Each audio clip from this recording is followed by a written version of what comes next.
I pledge allegiance to the flag of the United States of America and to the republic for which it stands, one nation, under God, indivisible, with liberty and justice for all. Please remain standing for a moment of silence. Thank you. You may be seated. Thank you so much. Let's give Roy another round of applause.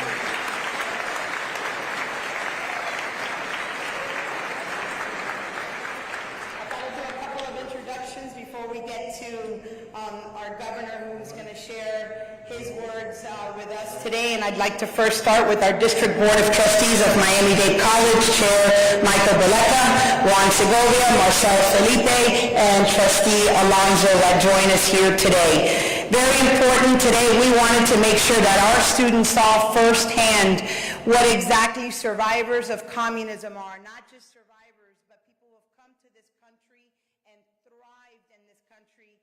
And I'm so proud that the Pedro Pan Board of Trustees is here, led by Carmen Valdivia. Please stand.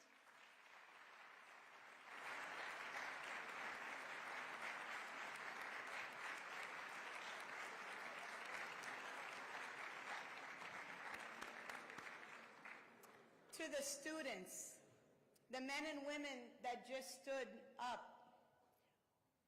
came to this country at your age.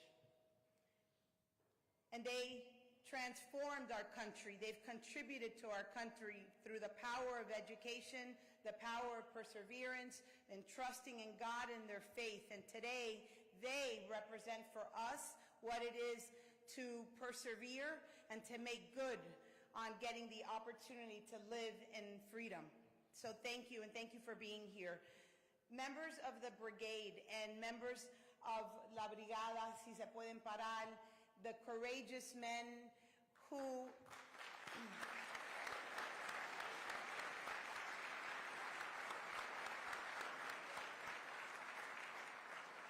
sacrificed going back that April to Cuba to try to free Cuba from the communist dictator Fidel Castro. Thank you for being with us. We also have with us Sibia Rondo. Sibia? Claudia Puig represents, whose father was a political prisoner, Ninoska. These women have been freedom fighters. Thank you. Our elected officials that are here, Commissioner Gonzalez, Rob Gonzalez, Senator Alexis Catalud, School Board Member Dan Espino.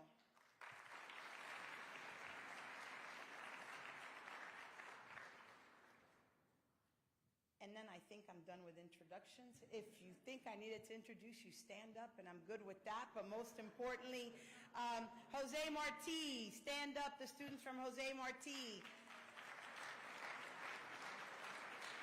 Hialeah Miami Lakes. Hialeah Gardens. Westland Senior. Barbara Goldman. Hialeah High Senior High. Miami Lakes Educational Center, and American Senior High.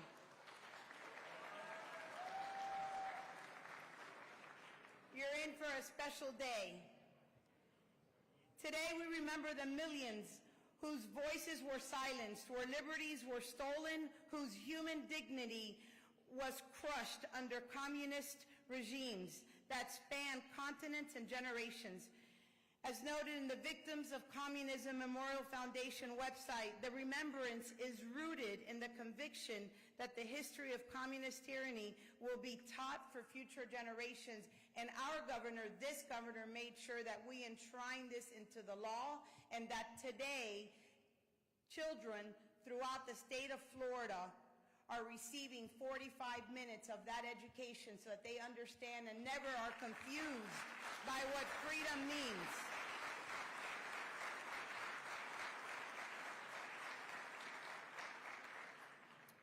To all of you, our younger generation, your participation today underscores the truth that the fight for freedom is not historical. It is ongoing. Authoritarian communist dictators know no borders. And the values we mark today are the same values that safeguard our democracy, our civil society, and your future, our children. Let's pledge today that we commemorate this day with memory, with integrity, to remember accurately without glorifying or simplifying, and to teach history and all of its complexity. Solidarity with survivors and the population still oppressed, those in Cuba and Venezuela that are fighting for this same liberty today. We see you, we hear you, we're with you. An active defense, members of freedom, because remembrance means little if it does not motivate us to defend liberty, to strengthen human rights, and to build institutions that protect the dignity of every individual. Let us center the voices of those here with us and those who cannot be here. In the words of one survivor, we were exiled not from our homes, but from our future. Freedom is the future reclaimed. Let the future be our shared mission. Thank you, and God bless each of you.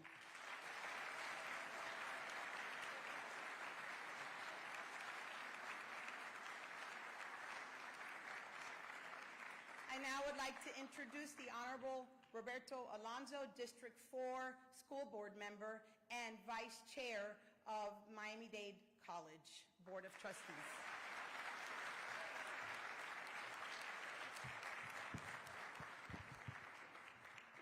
Good morning, everyone. It's truly an incredible honor to be here today together with you, but more importantly, with the over 250 students that we have here today from Miami-Dade County Public Schools, standing inside one of the most important buildings in our community, the Freedom Tower. As a school board member and a trustee here at Miami-Dade College, but most importantly, as the son of two Cuban immigrants who walked in through these very doors here of the Freedom Tower as Pedro Pan kids, this moment is deeply personal to me and one that I dreamed of for many, many years. This building isn't just a landmark. It's a living symbol of hope.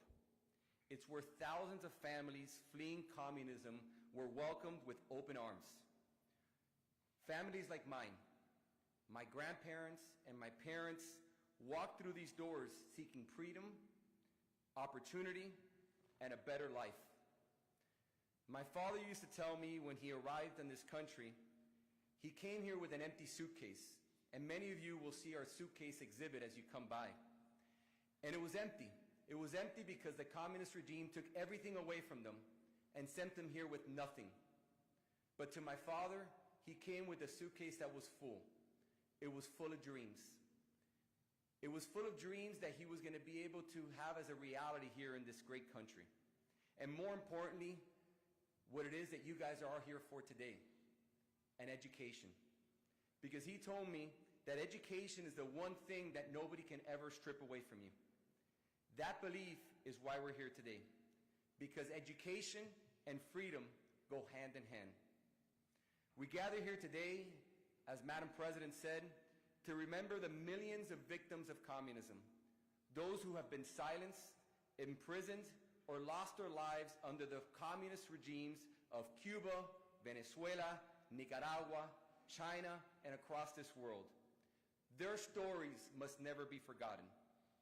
And to you, our students that are sitting here today, you are the future leaders of this great nation. You must always remember that freedom is never guaranteed. As President Ronald Reagan once said, freedom is never more than just one generation away from extinction. It must be fought for, it must be protected, and it must be handed on to our children. That responsibility sits with you all. The United States has always been and will continue to be a beacon of hope for those escaping tyranny. This Freedom Tower stands as a reminder that liberty is precious and that each of us must do our part to protect it. I want to thank Governor DeSantis for preserving this historic building, for future generations to come here and to truly understand what it is that communism is. I also want to thank our Commissioner of Education for his commitment to ensuring that our students learn the truth about history. Because when we forget history, we risk repeating it. And of course, I want to thank Madeline Pumariega, our president here, our fierce leader at the college, for hosting our students. You see, this all started as a dream one day as we were walking through the Freedom Tower under construction, and I told her, I dream of the day that I can bring students from Hialeah, from Manny Lakes, from Hialeah Gardens, from our school district to see what it is that our families went through, and we're here today. So let us never forget the victims of communism. Let us honor their sacrifices by protecting the freedoms they dreamed of. And let us leave here today inspired to defend liberty, not just for ourselves, but for the future generations that would come. May we always stand united as one, as Americans, in gratitude for the freedom we enjoy and the generations who fought for it all. And now, it is my great honor to introduce the leader of our state, the great state of Florida, who has always worked to preserve our history, to protect our freedom, and champion education for our students throughout our state. Please join me in welcoming Governor Ron DeSantis.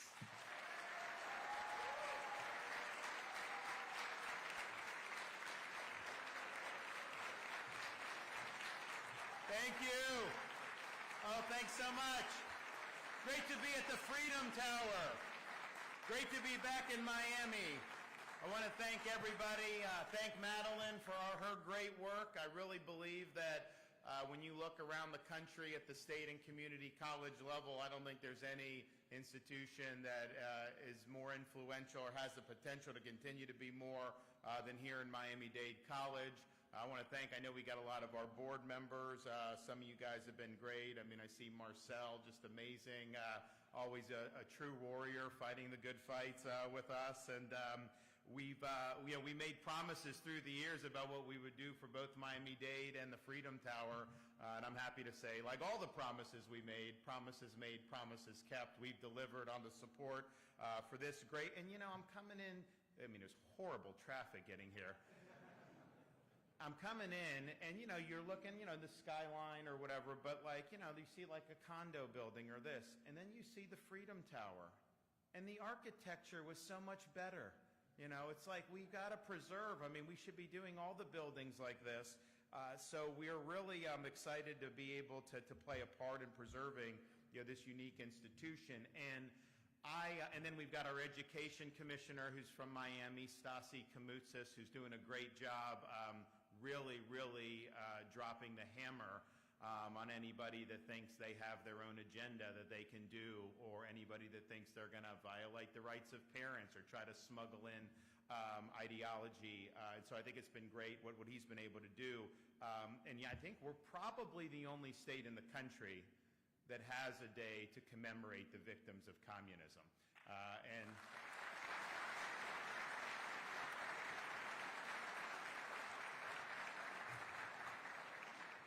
And as was mentioned by Madeline, there is instruction in the schools that will talk about this. And I think it's important to talk about, in a very clear-eyed way, the destruction, the lives, 100 million dead at the hands of Marxism, Leninism. But I think it's also important that we just recognize the whole absurdity of it all, of the whole idea of communism and Marxism, Leninism. And nobody understood that better than President Reagan. And he used to tell a story about Castro's Cuba. And so for those of you who are exiles or have heard the stories, I mean, you know, this guy would get up there and he would drone on for 4 hours, and basically all the problems they had was all America's fault, and all the others said this is the nonstop propaganda. And these people are basically just forced to sit there and listen and have to endure this, because if they did anything, then they could basically be disappeared. It was an authoritarian country. And so Castro's given this speech, and he's droning on and on and on. All of a sudden, and there's thousands and thousands of people there, you hear out in the distance someone yelling, "Peanuts, popcorn, Cracker Jacks, and people are like, what the hell's going on? And Castro kind of notices it, and then next, peanuts, popcorn, cracker, and then you start to hear this. And he's really, really flustered. And so finally he says, he's like, all right, I don't know who's saying that, but if you say that one more time, I am going to take your butt and ship you all the way to Miami. And then 2 seconds later, the entire crowd erupted. Peanuts, popcorn, Cracker Jacks.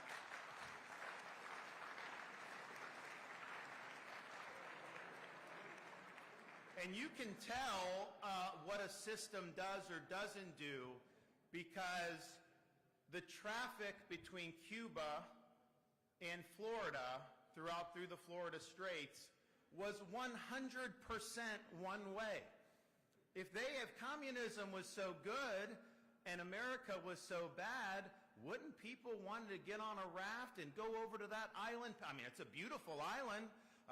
You know, I have a little bit of experience as a naval officer. I was at Guantanamo Bay for a period of time. And so you see beautiful topography, beautiful coastline, and honestly, you know, had they had a free government these last decades, it would be the most prosperous, you know, country in Latin America, I think, without question. So, you know, so it ain't like this is like in the middle of the desert somewhere where there's just nothing there. This is a great a great island. And so they have this system. And if it's so great, wouldn't one boat have wanted to go to? No, that wasn't. And so sometimes we can talk about theory, we can talk about facts and figures. All you got to do, how did people behave? And there were people that risked their lives to be able to escape Castro's communist Cuban tyranny and come to the United States of America. There was no one who was trying to leave the United States to go there. And it's important that we understand, particularly young people, understand, because I don't think the Cold War was won, all this, but this ideology doesn't fully go away. And it comes back and it's repackaged, and they try to do it under various different banners.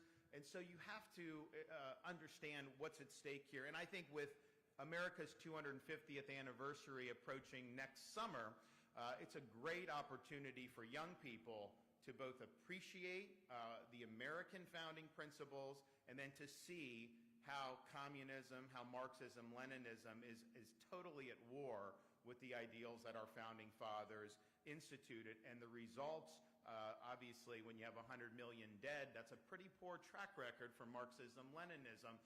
But our founding fathers understood a couple things. I mean, one, they believed, and our society is based on the idea, that our rights do not come from the government, that we are endowed by our Creator with certain unalienable rights. And so God has endowed individuals with these natural rights. Then the people form a constitution, and they loan power to the government to primarily protect the rights that we already possess and to be able to order society in ways that are beneficial. But it's not about government giving you freedom. You have freedom. Government's role is to protect your freedom, and that was really a lot different than what people had thought previously. What does communism think? Well, communism, they don't acknowledge any higher being. The highest being in communism is the Communist Party and the dictatorship that comes from that. And so that's what Castro put himself up as. That's what they did in the Soviet Union. You know, you look at China. You know, what's the most important entity there? What does everything revolve around? It revolves around serving the CCP and the Communist Party. So they don't recognize a superior being or a higher power. So therefore, if they don't recognize a higher power, then as an individual, what is your worth? Well, they can't say we're endowed by our creators. They don't believe that. And so basically, as an individual, you are simply a ward of the state. The CCP in China, the Castro dictatorship, the old Soviet Union, they determine, you know what, there was freedom in the Soviet Union. Honestly, there's some freedom in Cuba, only for the people connected. You know, the people that are connected to the Communist Party, they live like kings, while everybody else lives like peasants. And so, if you know the right person, if you toe the party line, maybe you will be given freedom. but it's all based on the whim of the state. It's all based on what the Communist Party says. And that is totally contrary to what America was founded upon. We had a founding fathers. They didn't do it for themselves. You know, when Castro led the revolution against Cuba, had all these people that, you know, they considered themselves kind of more outcasts of society. It was kind of like the proletariat and all the rhetoric or whatever. And obviously that didn't work out very well, but our founding fathers were very accomplished. They were the movers and shakers in the colonies. When they met in Philadelphia and signed the Declaration of Independence, that is not like just emoting on social media like people would be today, or just popping up. This was, they pledged their lives, their fortunes, and their sacred honor. And that wasn't hollow rhetoric. If they did not succeed in achieving revolution, the penalty 100% would be death for every single one of them. And so they basically signed their own death warrant, and then they had to win an improbable victory. So they had a lot to lose, and honestly, much less to gain personally, but it was the principle about whether people can govern themselves or not. And you've seen how America, and look, we have ups and downs in this country. You know, we've got problems that we deal with even today, major problems. But no country has given more people more opportunity in all of human history than the United States of America. And that wouldn't have happened unless those...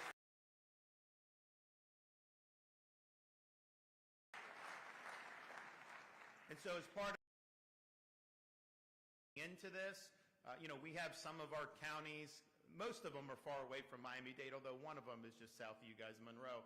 But we've got counties named after founding fathers. And so we've brought a statue of Thomas Jefferson to Jefferson County. We brought a statue of Ben Franklin to Franklin County. I got George Washington. I got a statue, beautiful statue loaned from Mount Vernon that we put in the Florida Capitol. So if you go into the Florida Capitol, you want to go to the governor's office, you hang that left, you see G-Dub right there, looking really good. We're going to bring, and it's interesting because there's all these other states that have different you know, a lot of states not only would not do victims of communism day of force, they may view it a little bit differently. So it's like they've been taking statues down of America's founding fathers over the last decade. This has been something that's kind of become a cottage industry. So it's allowed us, I'm getting like Alexander Hamilton on discount from some of these states because it's in the basement. We get it, I mean, it should be a $100,000 statute. I'm getting it for $30,000. So we have good opportunities to do this. So we're going to do Hamilton in Hamilton County, Madison, Father of the Constitution in Madison County, and we are going to do James Monroe down in Monroe County. I got to figure out which key we're going to drop old James in, and so we're working on that. But we really believe that it's important for folks to understand. It's a very important part of human history.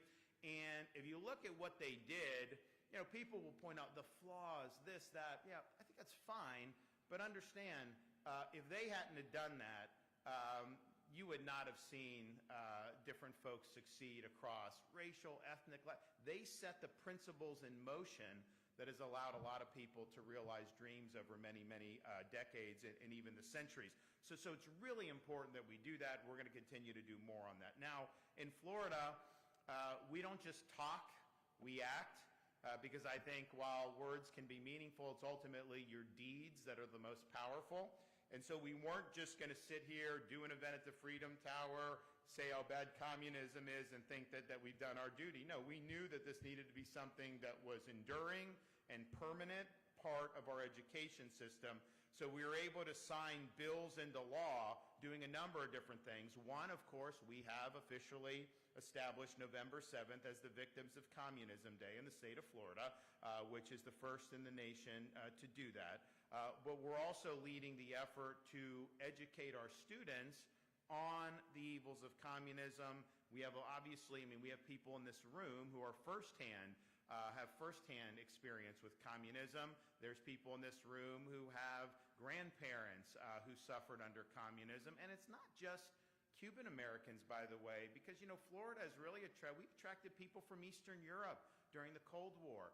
You know, people that have done that. You see people in South Florida with that as well. So this was, you know, abroad. I mean, I'm working with Taiwan on different stuff. And so they know firsthand. And so we've got Taiwanese Americans. We've got a lot of, but our victims of communist topics for the students will go over Lenin and the Russian Revolution, Joseph Stalin and what he did during the Soviet. You know, Stalin, I mean, if you looked at him the wrong way, you were gone. I mean, they would just kill you, like almost on the spot. He was responsible for millions of people dying under his regime.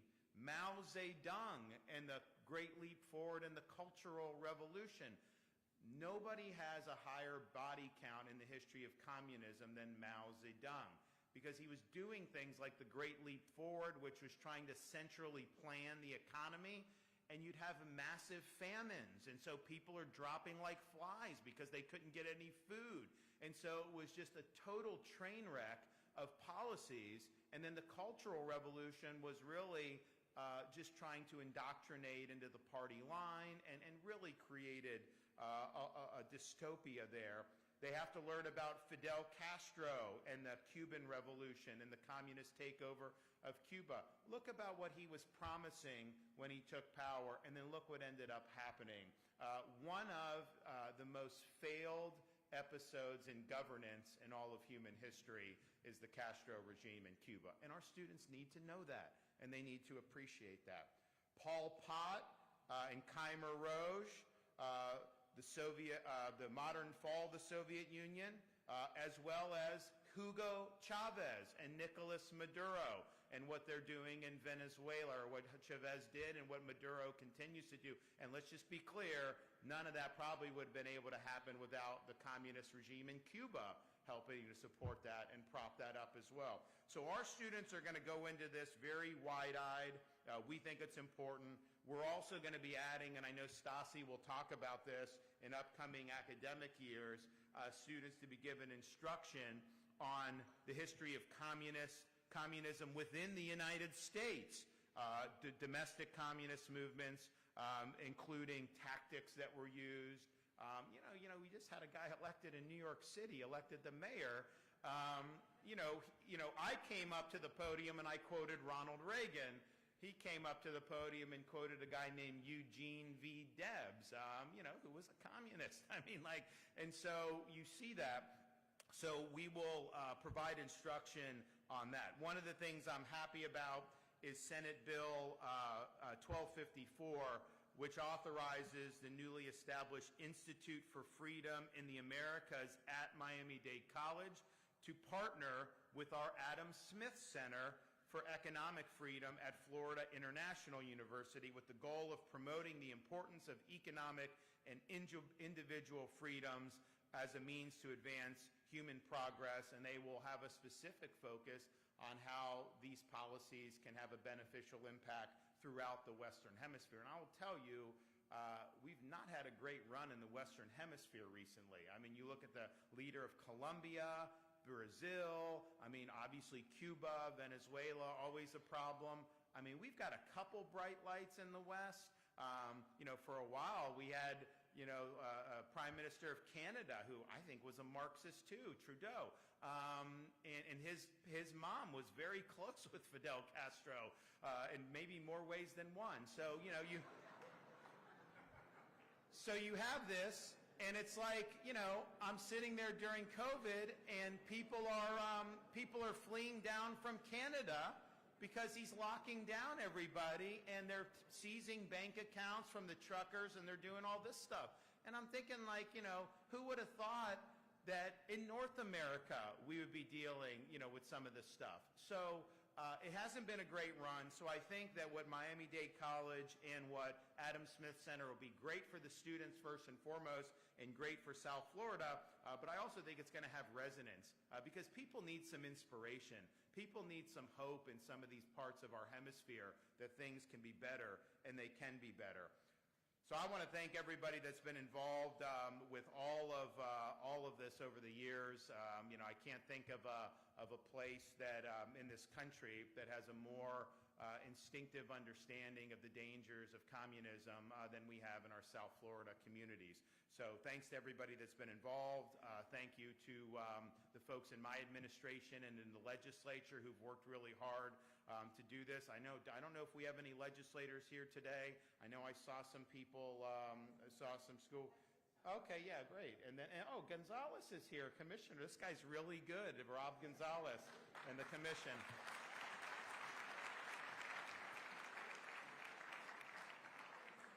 So there's been a lot of hard work that's gone into this, and honestly, I even think, I think a lot of this ended up being bipartisan, to be honest with you. So we did have folks in both parties that have supported a lot of this over the years, and I'm just proud to be able to be here and say that today is meaningful.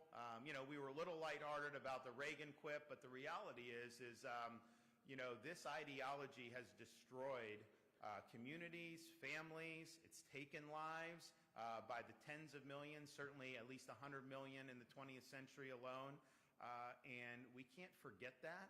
And we just got to know, let our students understand what the harmful effects would be. Because people can say these things, they can always promise these things, and then it always ends up being the same old song and dance, and it leads to human misery. Okay, our education commissioner is going to come wrap it up. The indomitable Kamoutsas.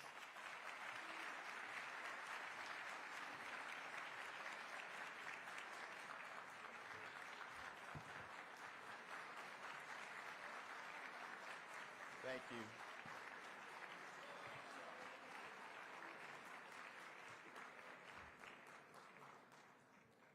Well, can we give it up for that history lesson from the greatest governor in America, Ron DeSantis?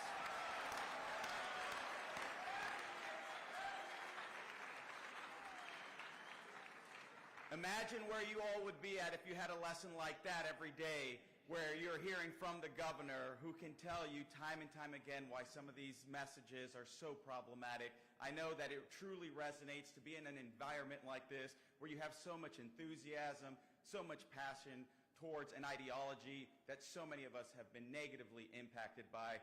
Everybody knows that I'm Greek with a name like Anastasios Kamoutsas, but what folks don't realize is that I'm also Cuban. And when I come here and have heard the stories of my grandparents who fled communist Cuba, like you, board member Alonzo, with nothing but the clothes on their backs, those were the stories of victims of communism that every student in this state and in this nation should hear about so that they understand, critically understand why they believe in what they believe in. Thanks to this governor, we ensure that on this day, every year, November 7th, is Victims of Communism Day, where students across the state in high school will receive 45 minutes of instruction related to this.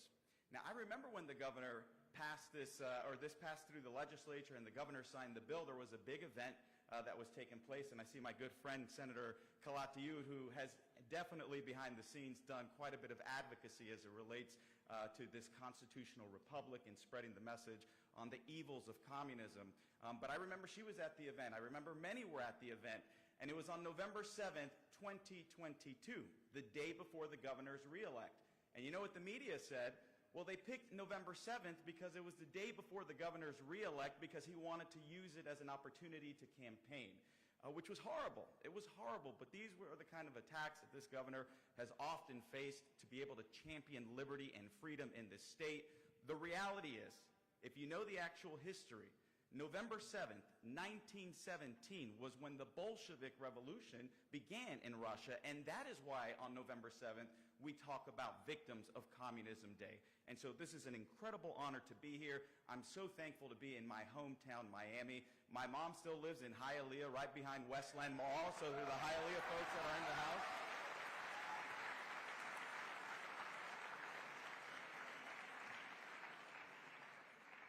But it's also important to remember that this is a solemn day that is not only about remembering the oppression and suffering caused by these communist regimes, but remembering and honoring those who lost their lives or who were negatively impacted I think of my grandmother, Ida Vives, who still lives here in Miami, and my father, Reinaldo Vives, who unfortunately is in hospice right now and in his last days.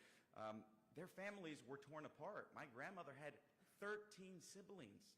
Many of them stayed and died in Cuba. I remember it was like mission trips. As a kid growing up, she would go over there because she didn't trust the communist government in Cuba. She didn't trust that the money she was sending was actually making it to our family, because they often said, we did not receive the money you had received. And so she would go over there, she would bring these massive bags wrapped up, you've seen it at the airport, in saran wrap, to be able to bring supplies like food, to be able to bring canned goods, clothing, medicine. I have cousins in Cuba that when their 3-year-old has a fever, they're putting the child in a cold bath because they do not have Tylenol. That's the medical services that they receive, even though the communist government would have you believe that they have the greatest healthcare system in the entire world. It's not true. And it's important you hear the anecdotes from the people that were directly impacted. It's important you receive this instruction to understand what these ideologies lead to. And so I'm thankful that on Victims of Communism Day, students learn about the atrocities committed under the communist governments, including famines, forced labor camps, political persecution, and systemic suppression of freedom and faith. People don't realize in Cuba, for years, there were underground churches that were taking place because you could not profess your faith publicly or you would be prosecuted, you would be imprisoned, you would be executed. We are so blessed to live in a country where so many of our families came to be able to have that American dream where they could simply, freely practice their religion without persecution. We talk about Vladimir Lenin, Joseph Stalin, Mao Zedong, Fidel Castro, Pol Pot, Nicolas Maduro, Hugo Chavez. These are not just names in a history textbook. They are warning signs. They are stark reminders of what happens when the government replaces truth with ideology and liberty with control and the abuse of power. When students comprehend the horrors of communism, they are inspired to appreciate and defend our freedoms. In 2024, the governor, he mentioned that he signed Senate Bill 1264, which created the Institute of Freedom here in the Americas, that promotes this idea of democracy and individual liberties, particularly in Central and South America and Latin America. And there are so many people that serve on that board that I'm particularly grateful for. But one of them was actually my professor at FIU, Orlando Gutierrez Boronat. Anybody know who that is? Let's give it up for Orlando. He is a huge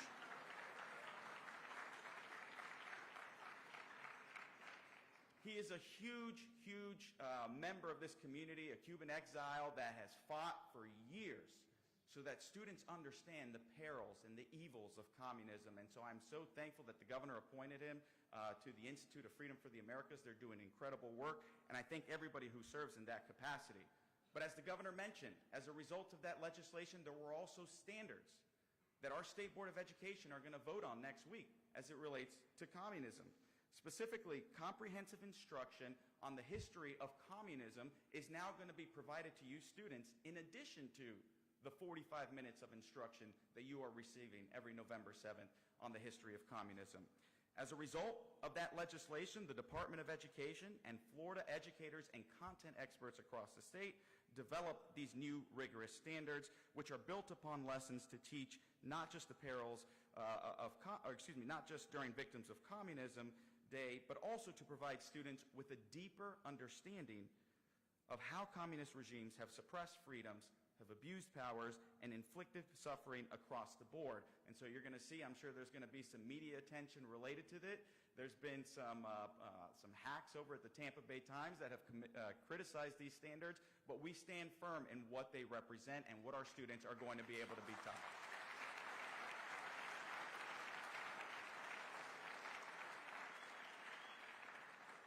It is now more than ever that students understand the dangers of communism.